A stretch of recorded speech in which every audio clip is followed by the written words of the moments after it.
Salutare tuturor! Ne revedem cu un interviu foarte interesant, un profesionist pe care îl urmăresc de foarte mulți ani și îi admir grădinile. Este un designer din America, mai exact din Chicago. Numele lui este Austin Eischeid.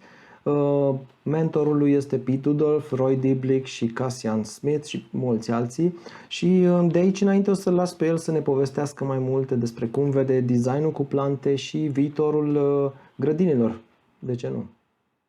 Austin, thank you again, and I cannot thank you enough that you agreed to talk with us. I told you in the writing, but now I'm going to tell you in a few words that we have a community here in Romania that follow you and follow New Perennials movement, and I would like to introduce you a little bit to my colleagues to say some words. So Austin, if you don't already know, Eischeid is his name. Austin Eischeid is an independent garden designer consultant based in Chicago, specialized in designing dynamic naturalistic planting using strong perennials and grasses with all-season interest. Austin, I may say, he is at the forefront of contemporary planting design worldwide, studying and working with other world-renowned designers. To name a few, Cassian Schmidt, Pete Udolf, Roy Diblick, Tom White, and many others. I'm sure we could mention a long list that I follow as well, and I enjoy a lot watching you work and watching your projects develop throughout the seasons and years. So Austin, now I wrote down some questions for you. That's why I'm looking at some papers from time to time. So to begin with a bit of context, Austin, can you please tell us how did you decide to work in planting design at first, and especially with perennials and grasses? Thank you very much for inviting me. I'm excited to be here, and it's always fun to talk plants. And I've loved plants ever since I was really young, and my parents always fostered that love, and so I'm very fortunate for that. And I heard about garden design being a career, and I was so excited, and I knew that that was the direction I needed to go. And then I heard Roy Diblick speak my first year of college, and I just never went back, and I was so amazed by the images he was showing and how moving the work was by the pictures alone, and the way he would talk about and how like romantic his plantings seemed. And he would talk about low maintenance and color all year round and winter interest, and you know, all these things that you hear clients talk about and what they want in a garden. I'm like, well, this is the way gardening needs to be. It seems like it's got everything: low maintenance, flowers. It's very moving to me and emotional, and so I went to talk to him, and you know, he had been my mentor since 2010 when I first saw him, and I, you know, just kept bugging him about how to learn more, how can I see, you know, open up my eyes to see everybody else's work and learn more about plants. And the biggest you know, thing I get from most plants people are to grow your own plants. And so my garden was very vast at home, and was able to grow these plants for myself to see what they did in the ground. Yeah, growing your own plants, I think it's the first emotional, real connection, and then getting to play with them, to group them, and to have fun. That's the innovative, right, the future looking part of this profession. Now I would like to ask you about a bit about New Perennials as a direction, because so you work with perennials and grasses, of course, but how do you see New Perennials as everybody says is a new way of looking to the future? Do you believe it's true? And maybe can you say some words about what you think the future of New Perennials looks like?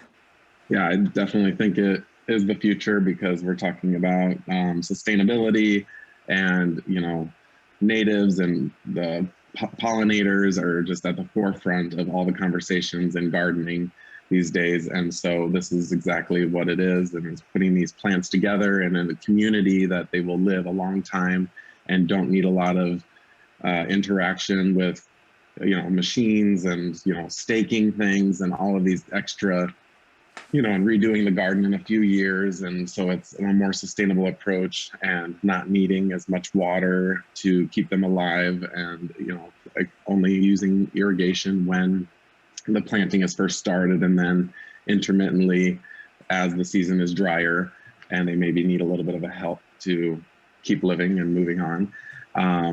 So I definitely think, using more natives is important, and, having that combination of natives and non-natives, and just being a very diverse and dynamic planting palette is definitely the way of the future, and not bringing in so much mulch and rock and ground cover mulch is important too, and having more of the plants cover the ground, and realizing the importance of that, I think, is key. And a lot of people say it costs more money for more plants, but in the end, you're paying less because you're not putting all that input in every year with all of the, chemicals and maintenance staff coming to weed the areas that are being, taken over by weeds because it's not covered by plant material. Because when the sun hits the ground, then the weed seeds that are in the soil germinate. And so once you cover that ground with perennials and grasses and shrubs, then there's less likelihood of more weeds taking over. So that's less input and making it less expensive in the long run, and less time in the garden to be digging out the weeds that so many people don't enjoy. But yeah, I definitely think it's just the way of the future, because there's no, it's not sustainable for us to keep doing what we're doing, and, having to replace everything because it didn't last, or staking things, and just, fertilizing things. It's just unnecessary, and practically fighting nature. Basically, we are fighting nature to make it stay as we wanted it, but nature is helping us, and we can use this. Yeah, nature is always going to win. Yeah, that's for sure. Yeah, nature is winning whether we know it or not. Yes. Indeed, new perennials is truly the future, and is helping us understand nature better. Everybody, I think, sees wild plants differently now after understanding new perennials. Is like a Instagram filter that shows you the truth about the wild plants. So I saw you are using in some of your projects, and you mentioned before earlier about natives, and there is a extensive talk about the sustainability of new perennials and the equilibrium between natives and more ornamental plants. So can you extend a little bit the idea between this? I know there is Base Smith had an interview with Pete Adolf, a very juicy talk about this, and I would like to see your take on this idea. Yeah, I think it's natives are very important. There's no disagreement in that, and I think as working as a planting designer and as a planting artist, that you want to broaden your palette as much as possible to not just only select from this small group of plants, but there's also another set of non-natives that are so beautiful and will also provide pollination and habitat, and are important for the creation that you're making. And so I think by excluding those, there's no reason for exclusion, and it's nice to have we talk about successional blooming from early spring until late fall, and you need all these other plants to help you do that and succeed in that. And so most of our plantings, these dynamic plantings, have more native species than any like restoration planting or any prairie seeding or anything that a lot of these 100% nativists are using. And so by incorporating all these plants, we have more dynamic spaces for everything to live and thrive, and so there's no reason to exclude them. And a lot of our natives are not very tidy. There's definitely some that work very well, and there's a lot of them that kind of run around the garden and will kind of take over. And and eventually you'll see just the dominant species. So then that eliminates our diversity. So I think as long as a plant is, kind of controlled somewhat and, has, doesn't seed all over the place or run all over the place, I consider that a good plant and usable in one of my gardens. And the public, doing public spaces, I work at Millennium Park in downtown Chicago, and that's not somewhere you can, the people are not ready for that totally wild look yet. They, when they see grasses interspersed between like an organized, vision of a meadow or a prairie in the city, that's more accepting than just kind of spontaneity everywhere. So you need a little bit of control and, what an idealized version of what a meadow would be to most people and what they see in their dreams, I think is a great way to start for people to introducing these natives and more wild looking landscapes. And as I think we're probably a decade or 2 decades too soon for some of those more wild spaces to be kind of in the public eye as beauty. To be accepted and recognized. Yeah. More than just needed technically, but aesthetically. And it's so nice to hear this and to see it, to hear it from you explain. And another follow-up questions. You just said something about control, to be able to control. And I know you use certain type of approaches to planting design that you may or may not call it control, but it's more like I don't know, like making music or painting. So can you tell us a little bit about how do you control, let's say, these plants and make them more aesthetically pleasing in these wild urban areas? Yeah, I first, envision you have to sit in the space and really feel what are you trying to show people, what are some of the main views that people are going to see so that they can see your repetition and your flow and really get that full experience. And then, you really have to, depending on the plant material and as you watch it grow and you see it in nature or you see it in your own garden, some plants work really well as a big clump and as a block planting and grow really nicely. And that's the way they want to grow because they grow by rhizomes, or they just are a nice big clump of a plant that grows 4 foot wide, like a baptisia or an Amsonia, and tend to look nicer as kind of an individual plant. And then the block plants, will add that bold color for you in certain seasons, and that will draw your eye through. And then you can also have other seasonal, like starbursts of color, fireworks that pop up throughout, just to kind of add that little bit of wispy, whimsical, a little bit of spice to the planting and carry on the seasons. But I just think, by controlling the planting and your palette is really important. And it's really hard because, I love so many plants, and to make that list like down to 15 or 10 plants is really difficult. And you're like, ooh, but that would look good. Ooh, that would look good too. And then you start getting a little bit of that messy look that a lot of people, don't like, or don't, it doesn't look as nice and it's not as powerful of a planting if you start getting a little too dynamic. So and then I think it's really important. A lot of people forget to cluster plants together. And, like I said, and the block doesn't have to be, 8 by 8 foot wide or, 2 by 2 meters. It can be it can be 5 plants together in a smaller landscape. And so it's all about the scale of the planting. So if you're doing a residential planting of a smaller front yard, then you might use groups of 3, 5, and 7 of plants together. And then if it's a large scale public park planting, then it might be 25, 50, 75 plants in one block to create that really impactful vision when you look from afar and to really draw your attention. So it just depends. And I think, when you start using, we're so used to, plants being such a valuable, and expensive thing that I think a lot of customers and, I was very used to like you want to put them further apart and make sure that covers the space and you don't have to overuse too many.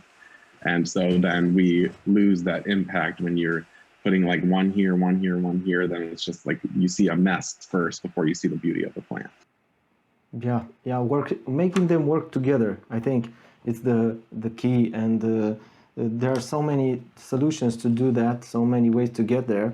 And you mentioned one of your famous projects, Millennium Park, with that amazing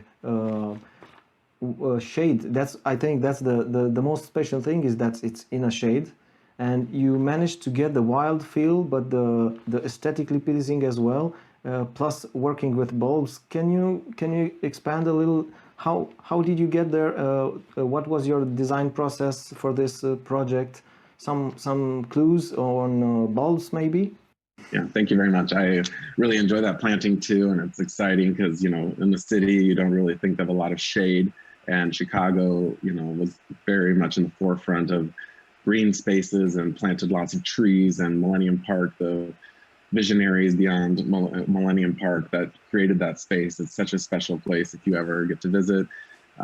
There's alleys of trees down every single walkway, so it's a very shady park of trees, and it's got so there's lots of shade, and so these areas were kind of forgotten utilitarian spaces, and so there's a large venue that has about room for 10 to 15,000 people in the front of the planting, and then behind it is a rooftop, and so the whole park is a big rooftop, and behind it there's these large slopes that are about 15,000 square feet or so each, and they were just kind of forgotten, and there was a large monoculture of euonymus.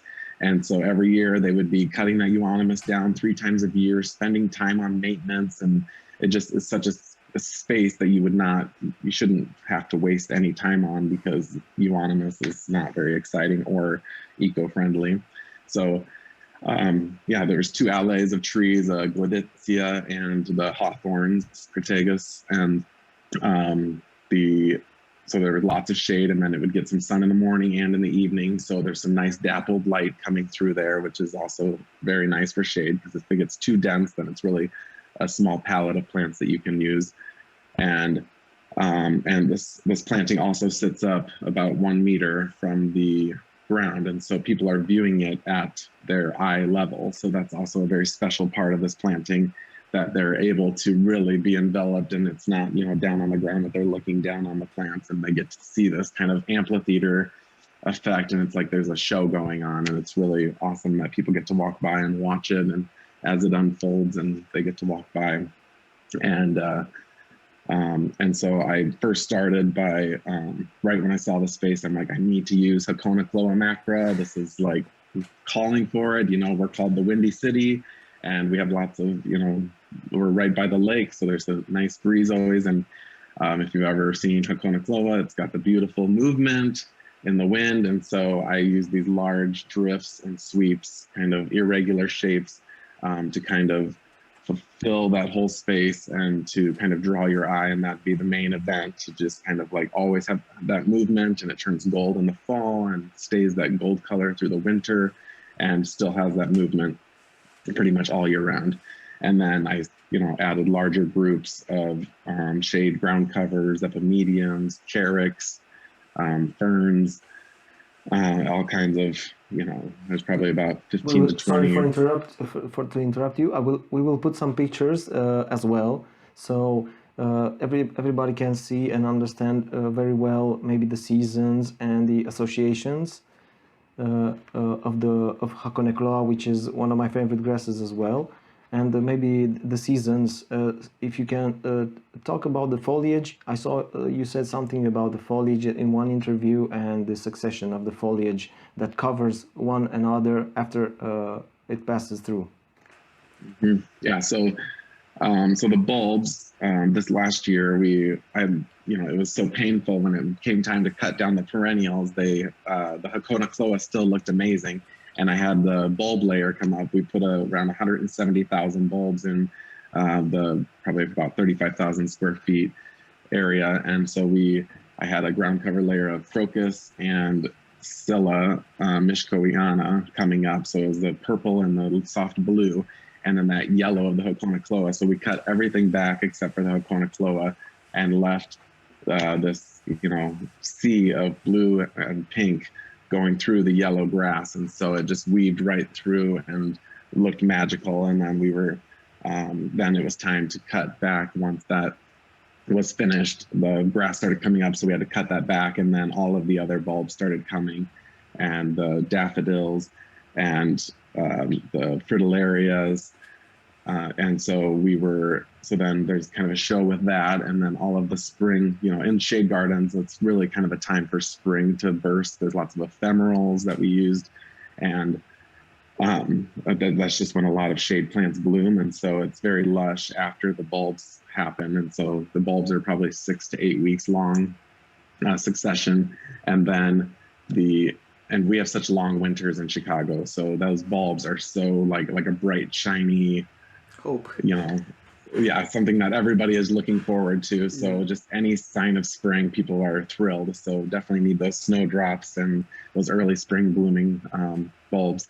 And so then after that, then we have the, epimediums and stilbe that are starting to come up, and the brunnera, and I put the narcissus are a lot of times difficult for people to use because the foliage is so, they turn yellow and brown, and it doesn't look good. And you need to leave those leaves to senesce so that they have the energy to bloom for the following year. And the problem is people always say that looks so bad and it takes away from the rest of the planting. But in my design, I planted it with the plant material that would cover that before the other events started happening, and the other flowering perennials started going. So I would put them with things like Hokonokloa, stilbe, purple candles, purple kerns, Galenia trifoliata. So those are all things that get over that 14 inches tall, so that they're able to cover that, and you don't have to see any of that. So there's nobody goes through the stewardship, the maintenance in the park. They don't go through to just pull dead foliage from the bulbs. That's unnecessary. So if you put those with, complementary plants that are going to hide that and cover that, then you don't have to add that extra maintenance step in there. I know people that go and tie them in knots to kind of make it smaller, the foliage, and to go through and do all of that work seems monotonous and unnecessary.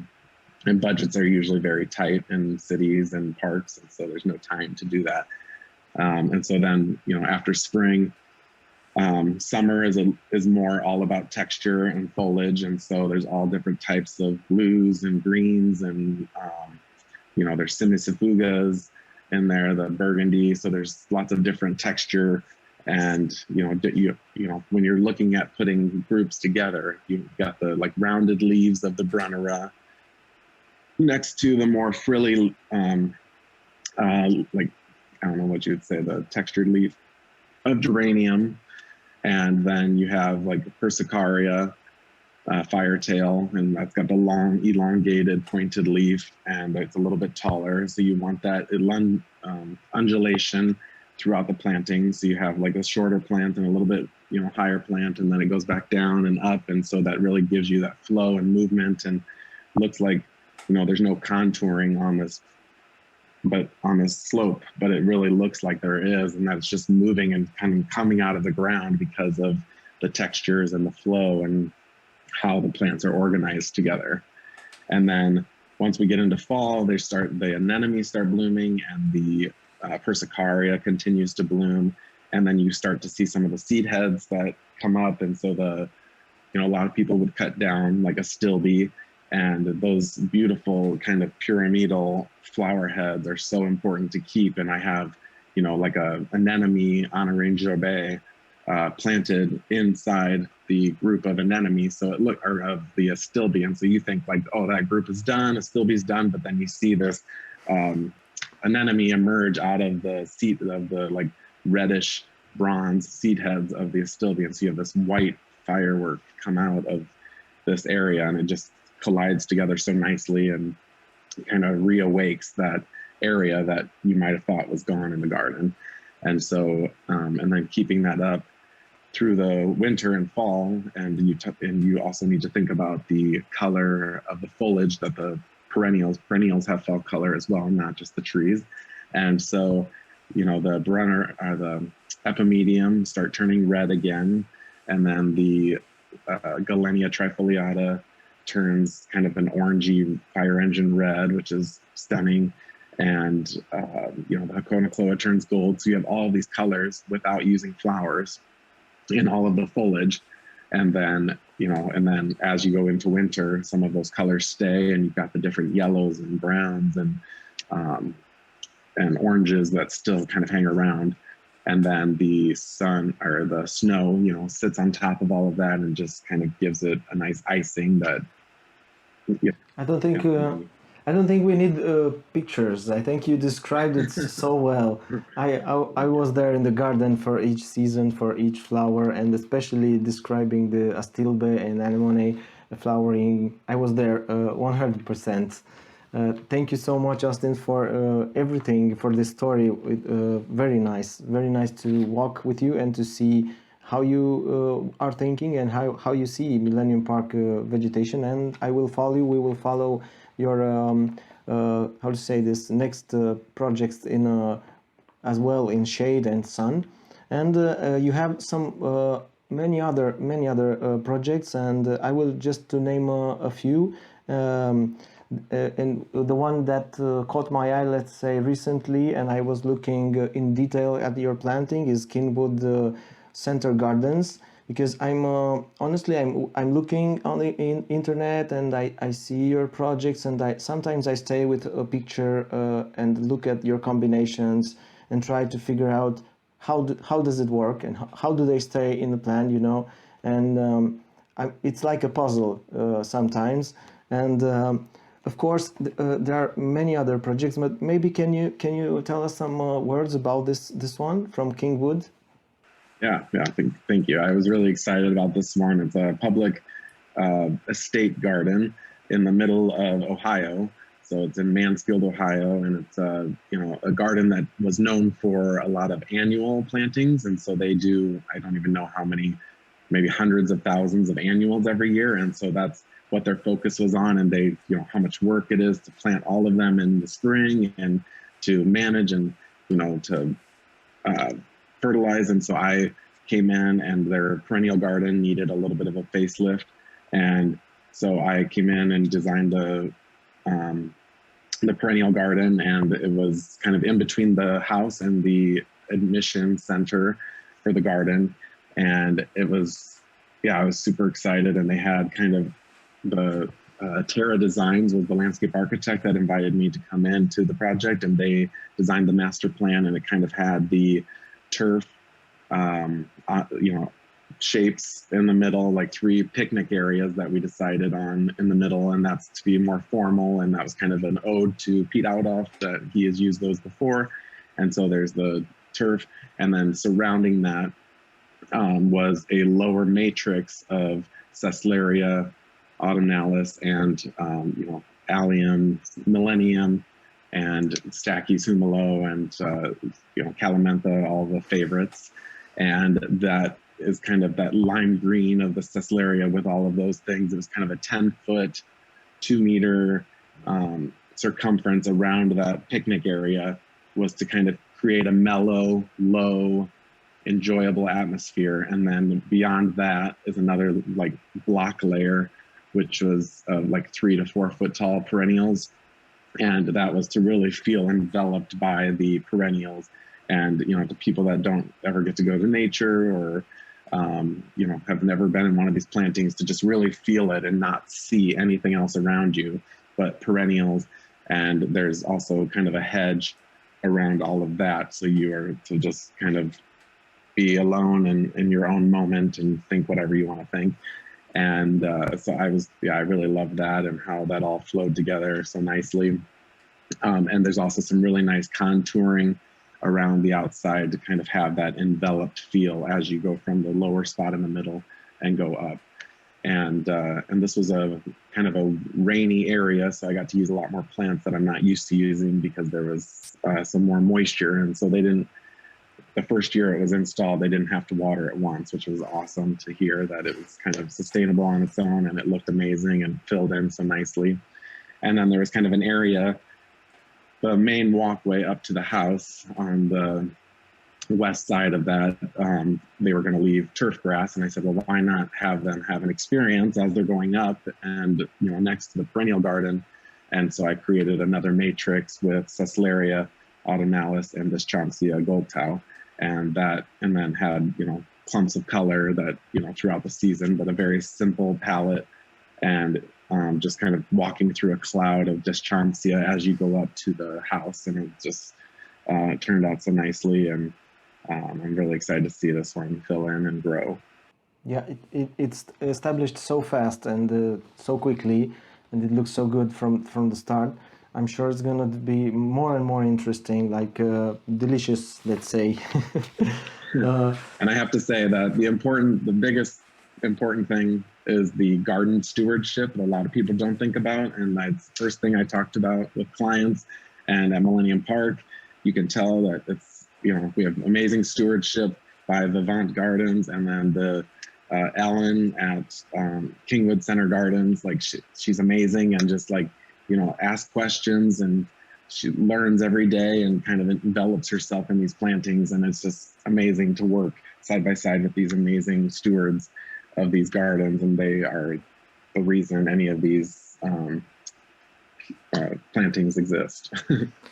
It is, isn't it, in fact, essential caring for a new perennials garden, for a planting design like this, the caring process, at least in the first 3 years, right? It's is very important, and irrigation, as you said. So maybe can you expand a little on this idea on what is the effort of caring for such a garden? Because here in Romania, many people say it's a lot simpler. As you said, we are in a negotiation period. You know, Evonimus is, as you said, it's dull and it's not eco-friendly, but it's green and it's simple, and that's it. So many people just call to plants like this, and a lot of other people are very, very interested in new perennials and in this type of approach of more naturalistic. But the big question, and what are people afraid of, is caring for it, because it seems extremely complicated at first when you see such complexity and botanic knowledge and all that. Can you tell us, is it such so complicated, or how is it? Yeah, I think it's important to begin with the design and know how much maintenance or how much budget there is in the project afterwards, because a lot of people think the project finishes when you leave the site and the last plant goes in the ground, but that's really when the planting starts. And so the process starts, and it's really important to design it based on that. So somewhere like the, you know, Kingwood Center Gardens, that's there's a lot of talent there that understand plants, and they are all plants people, and they're there every day. And so if they see an emergency in the garden, like, oh, there's, you know, we just noticed some of this, you know, oxalis growing in there, then before it gets to seed, they know to take it out. And so they can walk through the garden and see these little, you know, fires that are about to start, and they put them out quickly. Whereas if you have a garden at a residence's house that maybe wants somebody to come 2 or 3 times a year, then you know to be a little safer with your plant material and choose things that are very well behaved, that don't seed around a lot, that maybe more blocks of things, more groups of plants, because if you choose groups, then it's easier for people that maybe don't know as much about the design, or they, you know, don't know as much about plants. They can say, oh, this is a group of Ceslaria. I know that anything that doesn't look like Ceslaria needs to be pulled out. And, you know, and so it's easier for them to understand that. So then you kind of design, you know, a little bit simpler and like maybe more blocks than as a matrix.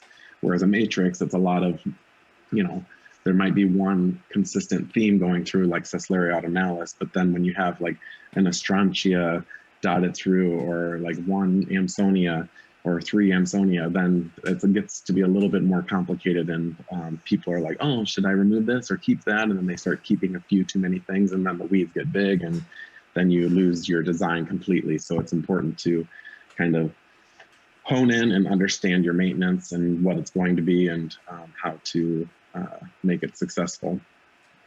Yeah, I understand perfectly the part with the keeping the spontaneous but very nice looking plants, then keep them and then seed and take over your design. And another aspect I think is extremely important for the sustainability of the design and the eco-friendliness is the irrigation. And I saw you recently work with Roy Deblick in a gravel garden for planting a gravel garden. So I was thinking maybe you can share some ideas about what is a gravel garden and how can we use this idea privately and publicly. Yeah, so that was really exciting. I actually interned for 3 months at Hermannshof in Weinheim, Germany, and with Cassian Schmidt and his team. And it's an amazing place. You know, Pete Audolph first sent me there and said, that's the place you need to learn, because they have so many plants, so many amazing plants from around the world and communities that you can learn. And one of the things that they really did a lot of study on was the gravel garden. And then it's when you layer about 5 inches of gravel mulch, so like maybe like a 1/4 inch or gravel mulch, I think. Yeah, and then you put the 5-inch layer down, and then when you over all of the soil, and so you have your baseline soil, and then you do the 5 inches of gravel, and then you use the 9-centimeter 4-inch pots, quartz, and then you put that, you dig into the ground, and then you put that layer, so the bottom of the pot sits on the ground, and then the gravel is surrounding it and on top, and then that is to suppress the weeds that will come, and the weed seeds that are already existing in the soil. So the biggest problem is the reason you would use something like this is in a more public space or in like a median as you're going down the road, like in a rural setting or a city center, but you wouldn't use it probably in your own personal garden, because if you want to garden and be able to remove, that's not really the garden for you. But it's because we have seen so many gardens that the maintenance was not available, and the gardens don't look well 3 to 5 years into the planting. So with the gravel, you have a little bit of a safety net where you can, that those first 3 years are going to kind of be taken care of, because the weeds are not going to take over because you have that gravel. So all of the nutrients are below the soil, the roots. The first 6 weeks, you have to water the plants quite a bit, like every day, every other day, depending on the rain. And then those roots will go into that soil, and that's where they get all their water. And the root, the ball of the plant is shaded by the gravel, and so it keeps it cool down below in the soil layer, and that also keeps it a little bit more moist. And so that those plants are usually drought tolerant plants, but they can still access some moisture either from the dew from the plant or the moisture underneath the ground. So it's kind of a nice circle of life. And again, we plant very closely together, so you don't see the gravel after the end of May, early June. And then in the spring, when you cut everything back, then you cut it back to that 4 inches or 3 to 4 inches, and then you have to remove all of the litter. So that's when the highest amount of maintenance is so all of the debris from the plant material needs to be removed, so that none of it can sit in the rock to turn into compost, which will then start weeds growing. So it's really important to use. So lots of people have lots of different techniques. So you can go through and chop everything down, remove it, and then use a blower to blow all of those last little leaves out as much as you can. And then after that 3rd year, as long as that gravel doesn't get mixed up, then after that 3rd year, you're good to go, because the plants have matured, they fill in fastly, they cover the ground. So if there is a little bit of weeds that start to come in, it's very easy to manage that at that point. I see. That sounds great, and I'm sure it's great for urban areas, because as you said, privately, I think it's pretty static, a garden pretty static like this. So if you love gardening, you start with thinking of the soil, And now getting through this idea, maybe do you have some opinions about soil? Because all the time I read about and I talk with my colleagues, and they all say maybe it's too rich in nutrients. Maybe you should somehow take out the nutrients so that you have the perennials, stronger perennials that don't fall down, and you have to stake them and all that, as you said. So, what is your take on the idea of soil treatment or preparation for such a planting? Yeah, yeah. So I have not done, like most of my gardens, I tend to keep the soil that is existing, because a lot of people like to say right away, oh, we need to bring in new soil, and the reason you can't grow anything is because of your soil. But a lot of times that's wrong. It's just you're not growing the right plants for that soil. So in the Chicago area, we have a lot of clay because of the new the construction. They take away the good soil and then they leave the clay. And so there's certain plants that need a little bit more breathing room and can't handle the clay. The roots can't handle the clay and the wet in the winter. So then you just can't plant those things. So things that need a lot of drought tolerance and their roots to breathe, that's not the best soil for them. So you need to grow other things that maybe can take a little bit more moist conditions. And then, yeah, and then if you have, I don't really have the problem of too rich of soil.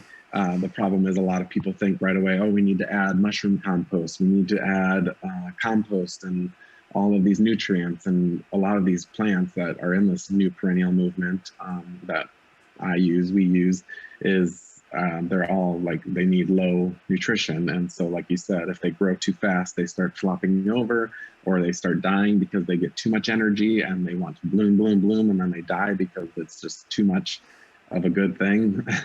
and so it's important, just that balance. And so I tend to, and then if I do need to add soil, then I use like a loam, like a topsoil loam mix, maybe with a little bit of compost if there is zero nutrients in the soil at all. So it's every project is different, but kind of like in Millennium Park, it was a shade garden. A lot of shade plants need a lot of nutrients, and there was a lot of competition with the mature trees. And so we did add some compost into that existing soil, and it's a rooftop medium. So it needed, a little bit of a refresh on the soil because it was sitting there so long with the sterile euonymus and the trees that were there. So now there's a whole ecosystem there with the diversity of perennials and grasses that the old, and the reason, I didn't talk about it, but when we do the maintenance, we mow down the debris in the spring, and that debris is the nutrients for the soil and for the plants and the microorganisms for the next following year. So there's no additional nutrients. It's just all the nutrients from the last year's plant that get put back into the ground. So that just all gets mulched up with the mower and then gets left there. And then that debris helps with the weed barrier to suppress the weeds. And then also the microorganisms are eating it and feeding it into the soil, then goes into the roots and keeps the plants happy and healthy. Yep, so you don't need mulching, you don't need feeding the plants, they just feed themselves, practically. Exactly, yeah. Stop those big mulch trucks coming to your house. Here is not yet a trend, mulching, here is the biggest trend here is putting wood cut, just wood, simple wood, maybe painted wood, like red wood or something, to make it look pretty. And some, as you said, some individual plants like thrown a big distance away. So this is like a trend here, but hopefully we can change that with your help and other interviews that we will have in the future. Thank you so much, Austin, for all your advices and answers. I have many other questions. I don't know how you are about with the time. Is it okay the time with you? Yeah. Yeah, because I don't want to keep you more than I promised. So, well, here's another question. How do you determine the plant numbers? How many plants you group to form this equilibrium and the community? Yeah, and Yeah, it's a difficult thing. I think it's, I've been fortunate to work with Pete Aldoff on, 5 to 10 projects in the United States. And so I've learned a lot, studying his plans and being able to lay them out on the ground. And so these vast, large plantings, there's so many different complex combinations and, blocks and matrices. And so with the different scales as well, residential, public, I've been able to kind of understand a little bit about how the spacing works with the block plantings. And so it's like, okay, so if you have one here and one here, is that too close? When it starts blooming, is it too close and too much visual attention with so much color at one time? Or do we need to spread it apart a little bit and kind of extend that view and how far to do that? So that has been a huge part of it, and traveling has been a huge part of my understanding of how everybody, different designers, Roy Diblick, Adam Woodruff, Bettina Jachstetter, how they all use plants to share a message, and everybody does it differently. I don't know what my style is or what I do differently, but it comes to me, and that's just how I feel. And as I'm putting it on the paper, I kind of play with it and say, okay, I want them to look here, or, am I next to a bridge? Do I want to emphasize this space or this space, and what season? And so there's just so many different things to think about. But like I said, like if you have a residential scale, the groups are, say 5, 7, 9 in a group, or, 3, 5, and 7. And then as you get a little bit bigger spaces, then you want to just up that group, and you can, when you're calculating plants, you can change that on site a little bit. That's the great thing about laying out plants. And I know some people don't get the option to lay out their own gardens, but I can't imagine that. I would have to be there to feel it, because it's just so different when pen and paper, you're trying to create this masterpiece, and then you have to go, then you give it to somebody else to go lay out. It's not really, not finishing out the, expedition. So it needs to be, we're creating the design, and then being on site to be able to make tweaks and say, oh, like this is where this lines up. It needs to be off a little bit so that it can not look so perfect, or, just there's so many different features. And, oh, I forgot this tree was 2 feet over here. So now we need to move this over here because this is going to be a better companion with this tree. So, if you had a shrub where the, near to the tree, then you can move that a little bit. So there's just so many on-site tweaks and changes that need to be made, that it's definitely a template and a helpful thing to have a map of your design, but you need to be on site to be able to lay it out.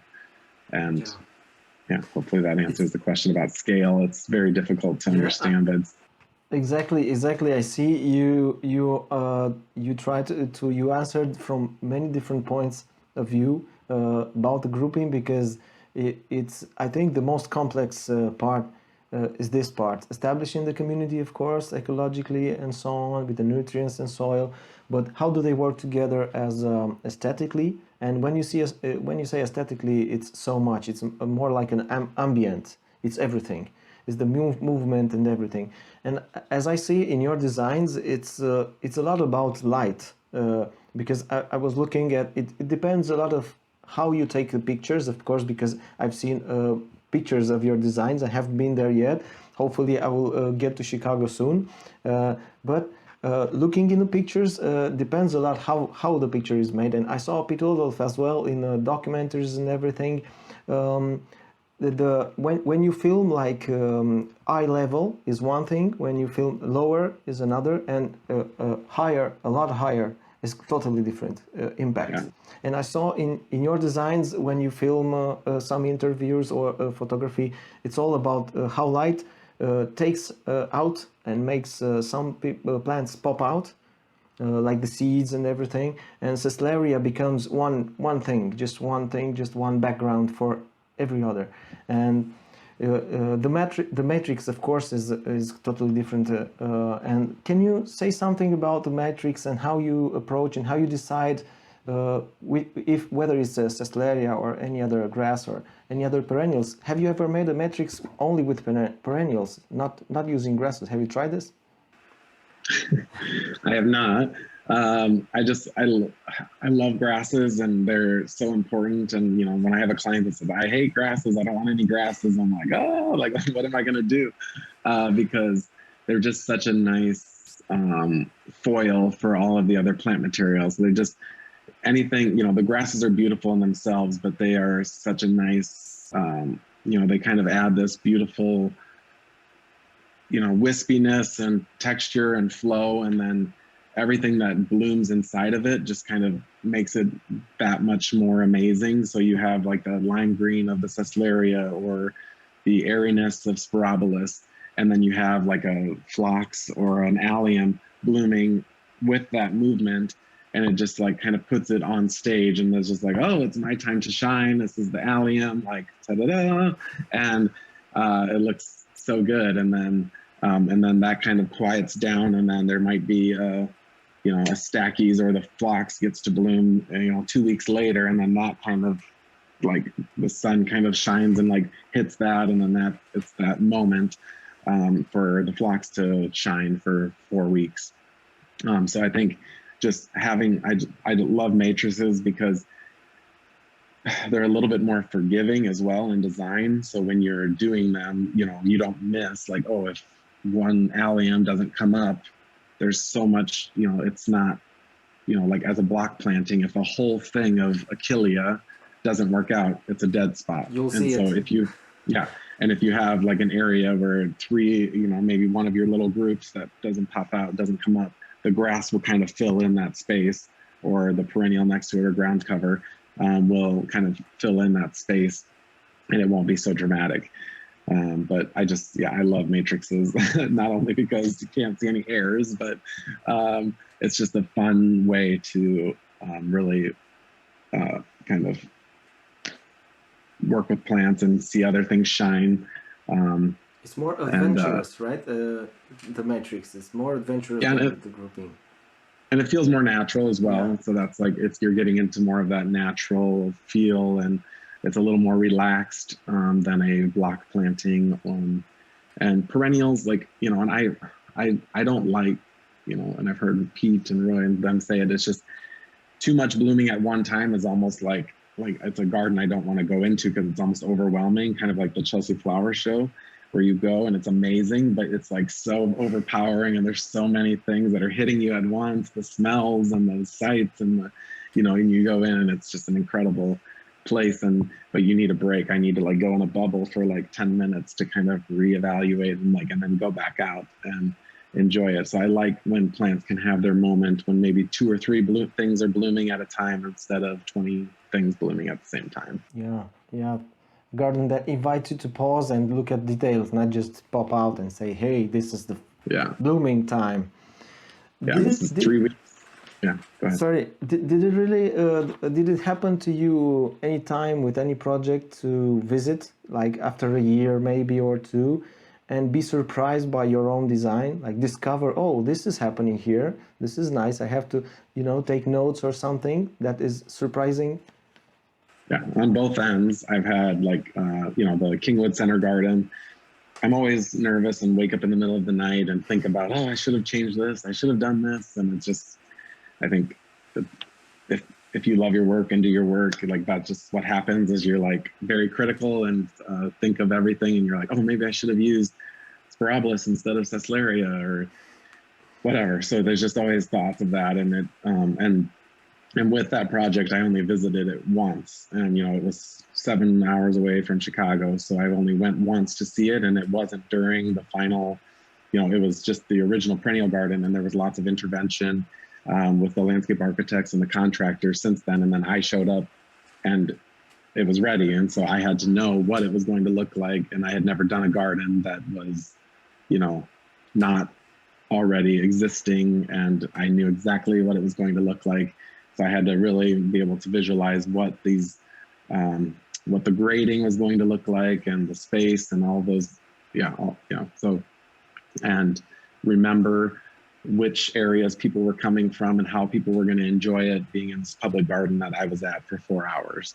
So it was really making sure that you take lots of video and pictures and kind of study the site while you're there is important.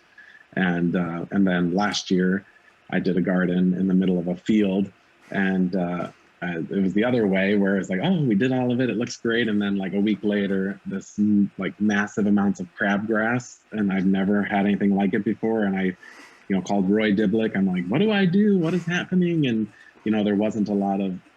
I used a lot of aggressive plants because I knew there was not going to be a lot of maintenance, but the soil was very rich, and there was lots of prairie and lots of wind, and so there's lots of weed seed stirring around, and the weeds definitely were a lot stronger.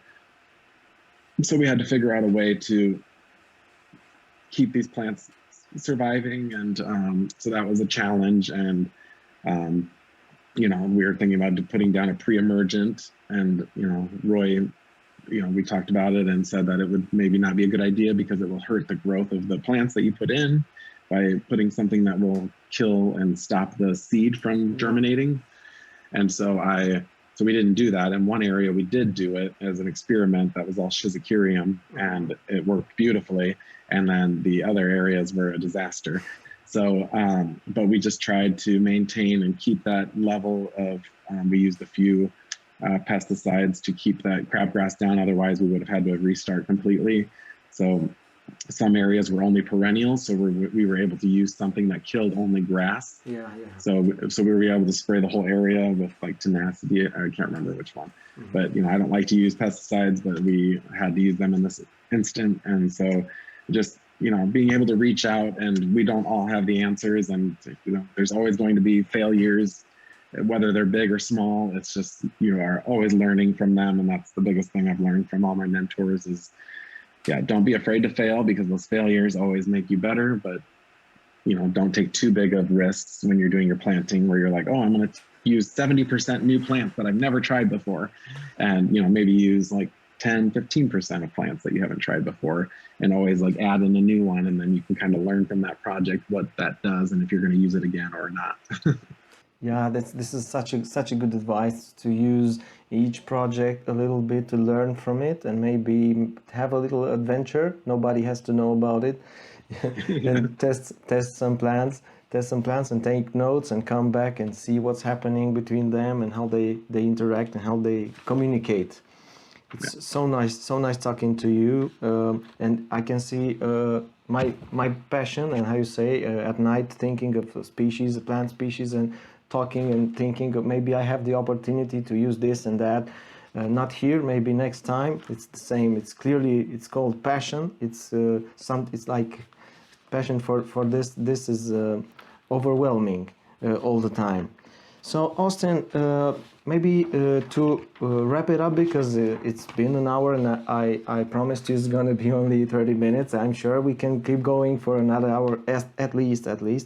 I want to, at the end, I want to ask you if there is any question you would like me to ask you and I missed, or you want to add something.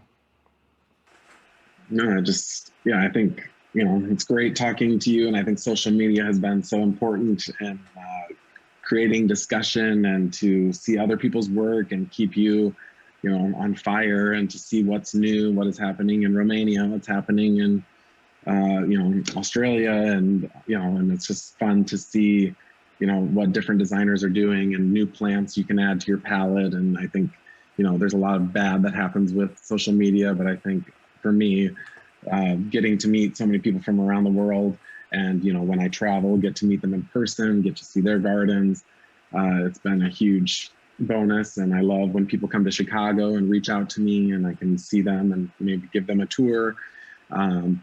But it's just, I love the world of gardening, and I also think the future is collaboration. And I love to, with, I think like the High Line with Pete Aldolf and Field Operations was one of the first leading collaborations where, you don't have to do everything, and it's okay if you don't know everything. And landscape architects, have so many amazing skills that they do and know how to do that I don't have a clue about and wish I did sometimes. But it's good to work together, and having teams go together and find somebody that you guys can do the things that the others don't know as much. So it's important that I think the future will be more collaborations with planting designers, horticulturalists, gardeners, stewards, with landscape architects and engineers. Like, I think there just needs to be more collaboration. Yeah, this is the main idea, maybe, to take after this talk with you. It's a collaboration, and the future, new Perennials, is that we all together we can look at nature in this way and to the future. So thank you again, Austin, for this talk. It's been amazing, and hopefully you will accept. Already, I'm inviting you to another talk. I don't know when, but hopefully you will accept. We will follow your work and be there with you during your projects, and I will surely reach out to you if I get to Chicago soon and meet in person. Thank you so much, Austin. Thank you. Appreciate it. Nice talking to you.